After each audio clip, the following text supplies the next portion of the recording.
Good morning, everyone. I know it's early, so thank you all for coming out, and thank you to the organizers today for inviting me and for bringing all of us together.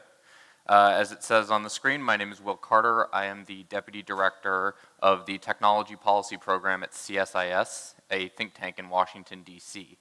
The Tech Policy Program, as the name suggests, covers pretty much all technology policy issues. We are a think tank. That means we're a research institution. And so we look into all sorts of trends and policy debates that are going on in the US and around the world, and what they mean for businesses, what they mean for policymakers, and what they mean for average citizens and consumers. So I'm here today to talk about some work that I've done for the SWIFT Institute, SWIFT being the interbank messaging system that I'm sure many of you are familiar with, on the forces that are shaping the threat landscape for financial institutions. So this is not a threat intel briefing. I know that there will be many folks with great expertise on that coming over the next few hours, but this is to give you a sense of a way to think about framing the way that you look at how threats evolve, how they change, what you can watch to anticipate what changes are coming down the pike. I like to bucket the forces shaping the threat landscape into three broad categories. One is changes in the attack surface. How are the ways that banks configure their networks changing? How is the broader ecosystem changing? What does that mean for the vulnerabilities that attackers can exploit and the ways that they can think about targeting your network? The second is attacker incentives. So malicious actors in cyberspace, they attack for a variety of reasons, whether it's nation states attacking for strategic gain, criminals trying to make money, or just hacktivists or script kiddies who are either making a political point or just having a little bit of fun. But whichever you are, you're shaped by the costs and the benefits available to you from launching different types of attacks. And you are shaped by the potential consequences of your activities. And that's an important thing for financial institutions to keep in mind given the breadth of adversaries that they face. Finally, new defenses. Banks are constantly innovating. For those of you who work in financial institutions, I'm sure you're familiar. If you don't have at least one new security measure, security product, or protocol or process per week, you are probably not the fastest moving financial institution. But for those of you that are moving at that pace, it is illustrative that attackers are able to keep up with that. They're able to move very quickly, and they're not only finding ways to get around the new defenses that banks are putting in place, but in many cases, they're actually finding ways to take advantage of the security measures that you use to launch new attacks against you.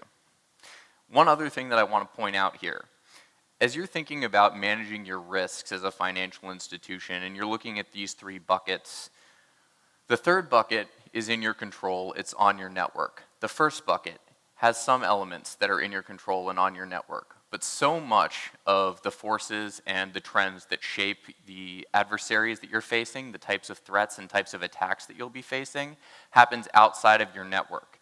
And it's important as a cybersecurity professional to think about how can I engage in ways that strengthen the entire ecosystem, that change the incentives for attackers, both through the way that I interact through the political system, the way that I collaborate with law enforcement, the way that I work with my counterparties, my vendors, and my partner banks. All of that is very important to increasing your own defenses and stopping new types of attacks. In many ways, just as important as the security measures you implement on your own networks. So the first trend that I want to talk about is mobile. Now, for most of you here, I'm sure that mobile is a very, very large part of your business. For the average bank now, it's about 47% of customer engagement. And that number is going up. The overwhelming majority of banks expect to have mobile be their primary form of engagement with their customers within 3 years. If you think about what that means, it means particularly that you're going to have a lot of low-cost, low-security Android devices. They're being sold to customers in the developing world that are going to be connecting to your network. These devices are quite prone to risks. If you've seen the CSIS Android security demo outside, I'm sure you will know that, and I encourage you to check it out if you haven't. But one thing to keep in mind about this is that The mobile device is interesting because so many banks are moving to multi-factor authentication as a key form of security. But this multi-factor authentication is often not actually multi-factor. There's still a single point of failure, and that's the mobile device. In many cases, you enter your password and your multi-factor authentication code on the same device. You receive that code either through a soft token or through an SMS message. And increasingly, mobile banking malware is being configured to intercept those soft tokens, to intercept SMS messages. They're finding ways to use man-in-the-middle attacks to intercept not just the password, but also the multi-factor authentication code. This is an example of them taking advantage not only of the changes in the attack surface, but also of the way that you defend yourselves, the way that you defend your customers. And it's really creating a lot of problems for a lot of financial institutions. Second thing I want to highlight is the change in the nation-state threat. This, I think, is everyone's favorite picture of evil North Korean hackers learning to code. It's made quite the rounds. I always think that the uniforms look a little bit Chinese, but I've been assured that they are North Korean. Key thing to highlight here, North Korea is so interesting. I was at a roundtable with Rick Leggett, who is the Deputy Director of the National Security Agency in the United States a few months ago. And he said one of the great quotes of 2017 in cybersecurity, which is, "Nation states are robbing banks and they're doing it with computers." This is a new trend, something that we'd never seen before, the series of attacks on financial institutions and their SWIFT connections by the North Korean Reconnaissance General Bureau, also affectionately known as the Lazarus Group, or a variety of other names by all of the cybersecurity and threat intel companies out there, but that is their actual official name on the placard at the door. What's interesting about this, though, is nation states have traditionally launched attacks for political and strategic leverage. I'm sure being here in the UAE, a place where there are lots of actors with lots of strategic equities at play, you've all experienced this. As we see a nation state moving into the criminal world, it's beginning to engage in financially motivated, aggressive activity. One thing that I think is worth pointing out about North Korea, we think of it as a really poor country. It's right in the middle of the global GDP distribution. Why is that relevant? Well, by current estimates, there are about 140 countries investing in offensive cyber capabilities, and many of them have smaller GDP and smaller government revenues than North Korea. If North Korea sees the value in launching cyber attacks for financial gain, other countries may begin to exhibit that behavior too. It's also interesting to note that for some countries, what they've taken away from what they've seen with these attacks by the North Koreans is that financially motivated attacks and attacks that steal large amounts of money from financial institutions can be more damaging to those financial institutions than traditional techniques like DDoS and ransomware. I put up this slide not to talk about Carbonac, which I understand another speaker is going to be doing today, but to make a point about what is changing in the organized crime world, which I would argue is the other major adversary that banks have to think about, the other very sophisticated threat. What's interesting about this flow chart that was very helpfully put together by Kaspersky is two things. One, it's the complexity of the operation, the time that they took. This is something that until a few years ago was not a common pattern. You saw more smash and grab style attacks. Now you see these organized crime groups launching multi-month, if not multi-year operations where they don't cash out until the very end. The other thing that's worth noting here is that these attackers, they used one breach, one compromise, to cash out by at least 4 different methods. That's another thing that we're increasingly seeing across the board. Attackers are recognizing that by combining attack types, DDoS, ransomware, data theft, illicit transfers, they can make significantly more money than if they launch one monetization strategy off of one breach and then have to get back in. The other thing that's interesting about what's happening in the criminal world now is the transfer of what were once exclusively nation-state capabilities to criminal groups. So how many people here have heard of the shadow brokers? All right. That's not bad. I don't usually get a lot of raised hands for that question, so I'm glad to hear that people are tracking events there. The shadow brokers was a group that hacked into what is believed to be actually a contractor of the NSA, not the NSA itself, but but they stole a bunch of tools that were used in US government offensive cyber operations. These were really advanced tools, and they were released online and made available to any cyber criminal that wanted to pull them from open source malware libraries. What does that mean?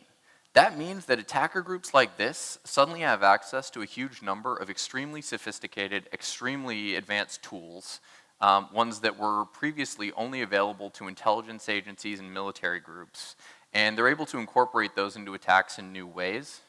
The other thing that's interesting about what's happening with criminal groups is, as you continue to see the deeper overlap between criminal groups and nation-state offensive cyber groups, whether that's because they collaborate, share infrastructure, share people, or because these criminal groups are increasingly recruiting former intelligence officers into their ranks, it means that you have to start to blur the line in terms of the types of APTs that you're worried about and the way that you think about deterring them from attacks.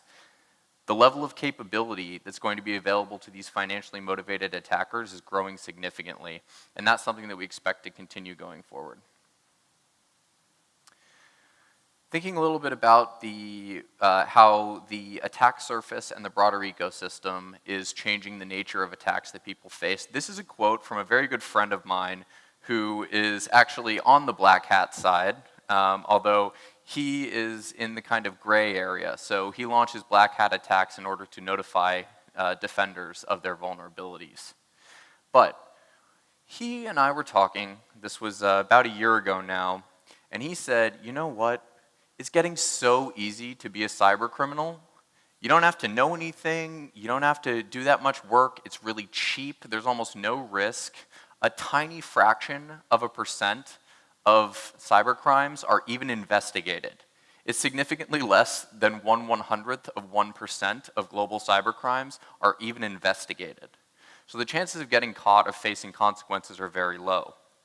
But on top of that, you've seen two major trends that are making things really easy. One is automation. So as he points out, he can use a bot, basically just a simple program that operates autonomously, goes on Project Unicorn, goes on Shodan. These are basically search engines for vulnerable systems. And he can look for systems that have vulnerable versions of Apache struts. I'm sure that many of your financial institutions use Apache struts, and for that I sincerely apologize. And you might want to take a look at that. But basically, you can use that, get some off-the-shelf ransomware. You can buy a kit for a couple $100s online. Drop that off-the-shelf ransomware on any system that the bot identifies that has certain known vulnerabilities. Make a huge amount of money. You don't have to charge that much per attack. Per successful infection, you can charge just a couple $100s. But because there are tens of thousands of systems out there at financial institutions that are using this vulnerable software, even if only a handful of them pay, you can get a couple $100,000 in a matter of days, virtually no effort on your part, upfront investment of a couple $100, maybe $2,000, and the chances that you will actually get investigated or arrested for committing this crime are extremely low.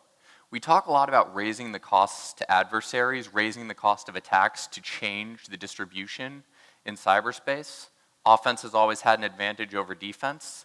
We want to change that. We want to make it harder for attackers. What we're seeing is that that's not really what's happening. And it's something where the rise of automation is going to provide a lot of interesting tools to defenders as well. It's going to help to push the balance back, hopefully. But right now, we're actually seeing it going the other way.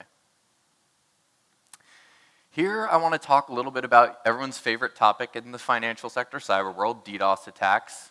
One reason I put this up here is just because I've been doing this work and talking about this for a couple of years now, and the landscape shifts so much, so quickly, it's really incredible. So a few years ago, when who's heard of Operation Ababil? All right. Operation Ababil was the Iranian DDoS campaign against the US financial system. It ran from about 2012 to 2014. Ababil was considered really innovative at the time because the Iranians, instead of using a bunch of laptops and desktop computers to build a moderately powerful botnet, had gone after server farms. It got them a lot more power, a lot more quickly. But Very quickly, banks figured that out. They started to employ DDoS mitigation services, and with those services, many of which have up to a terabyte of capacity, they were able to offset that capability, and the Iranians weren't able to take any banks really offline, and those types of attacks became increasingly ineffective. Shortly thereafter, you started to see IoT botnets, everyone's favorite topic, and since I've been giving this presentation, or versions of it, over the past year or so, IoT botnets had been the #1 thing that everyone wanted to talk about. Suddenly, the last few months, that's not true anymore. IoT botnets are a serious danger, sure, but volumetric attacks, those flood attacks, are becoming kind of passé. Banks are finding ways to mitigate those attacks, to identify the command and control servers, the botnets that are being used to target them, to redirect traffic. Volumetric attacks are falling off the radar as banks get better at defending them. So what you see is the application layer attacks, like slow LoRa's. Is anyone familiar with slow LoRa's? All right, we got a few folks. Slow LoRa's is a kind of attack where basically the attacking servers, instead of just flooding you with pings, they send partial requests. Think of it as a conversation where I start out with, "Hi, my." Your server says back to the attacking server, "My what?" You say, "My name." Your name what? "My name is." You never complete the sentence, you never complete the transaction, but because the defending server is trying to complete this transaction, what ends up happening is that it fills its entire queue of current transactions, and then no one else can get through. These are a much more subtle form of attack, they're harder to detect, and in just the last year, we've seen a dramatic shift where a very significant portion, by some estimates, as much as 40 to 50% of major DDoS attacks now are incorporating at least some application layer functionality. Finally, everyone talks about the vector of compromise, email compromise. If you haven't heard of phishing, you don't work in cybersecurity or information security, so we won't go into the basics of what it is now, but one thing that I think is important to stress is if you look at the financial sector is a great example of how you can really successfully combat a major attack vector and still end up behind. The financial sector actually does great on phishing detection, on phishing prevention. Cyber hygiene education is something that every business struggles with, but financial institutions are actually one of the best in the world. In the Verizon data breach report, they talked about a variety of different sectors. They did a variety of phishing tests. Financial sector came in second out of all of the sectors that they tested, and the click rate is extraordinarily low. Attackers are still too clever for this. This is a graphic of what we call pretexting, which is instead of just sending you an email with a malicious link or a malicious attachment, which they know you won't click on because you've been trained, the attacker combines that email with a phone call. They say, "Hey, I'm a real person. I'm calling you and telling you about something legitimate and asking you to click on my link." For so many people, that's getting around defenses. Now, I want to just tell you a quick story, my favorite story in cybersecurity. This happened at a major European bank, and when the CISO found out about it, she just shook her head and was like, "Oh my God, how are we going to get ahead of these guys?" So one of the senior executives at the bank gets a phone call one day. The caller says, "Hey, this is Bob in the IT department. We have a real problem, sir." He goes, "Bob, what's wrong?" The guy on the phone says, "Sir, you've been targeted by Russian intelligence. We have credible information. They're on your system right now. They're trying to get access to all of your data. We need to stop them." He says, "Bob, tell me what to do. I will do anything I can to help you." Bob says, "I need you to let me remote into your machine right now so that I can get these guys." Now, of course, the senior executive gets the email from Bob in IT, immediately clicks on the link, guy remotes into his machine. Unfortunately for him, while it was true Russian intelligence was after him and was trying to get into his computer, unfortunately, Bob from IT worked in Russian intelligence. So what amazes me about this attack is, for one thing, this guy had the balls to be going in and calling a guy, telling him who he was, telling him what he wanted, and still managing to convince him to give him access to his computer. That is just to say, you can do everything you can as a defender. You can raise all the new defenses you want. You can buy all of the best security products. Everyone talks about humans are always the weakest link. Sure, that's true, but more importantly, attackers are always going to continue to innovate. You have to be thinking not about what they did yesterday, but what they're going to do tomorrow. Another prime example of this, another great way that they found to get around phishing, who here in their anti-phishing training was told, if you get an email that looks like a legitimate and important business email, you should first try to figure out if it's from a real person. Did anyone get that training? I see some nods, although you're not raising your hands. Okay, so what's interesting about that is another clever attacker realized that this is an organized crime group operating out of Eastern Europe. They set up a website. It's a fake company. It appears to be a payment services provider that is partners with a lot of banks around the world. What they did was they infected this website with malware. They took pictures, just like male model pictures, put them up with fake bios and everything, and they were calling people and sending them emails with what appeared to be very important information and letting the bank employees go to this website to try to figure out, is this a real person? Is this someone that I should keep an eye on? Turns out, this website was infected with malware. They didn't click the link. They didn't fall for the phishing campaign, but they were infected by a watering hole attack using that website. Again, this is something where attackers are always going to find a way around your defenses. They're always going to find a new way in. You have to be thinking in advance about what to do about it. My conclusion slide is not there. We'll go without it. Key thing to take away from all of this, two things.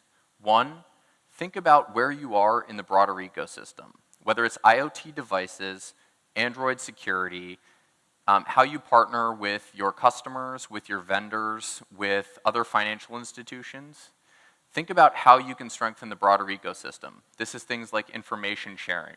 This is things like including contractual language with your vendors that requires them to maintain certain basic security standards. This is sharing best practices. All of this is very important, but one area that I want to add to that no bank likes, but I think is important, working with regulators.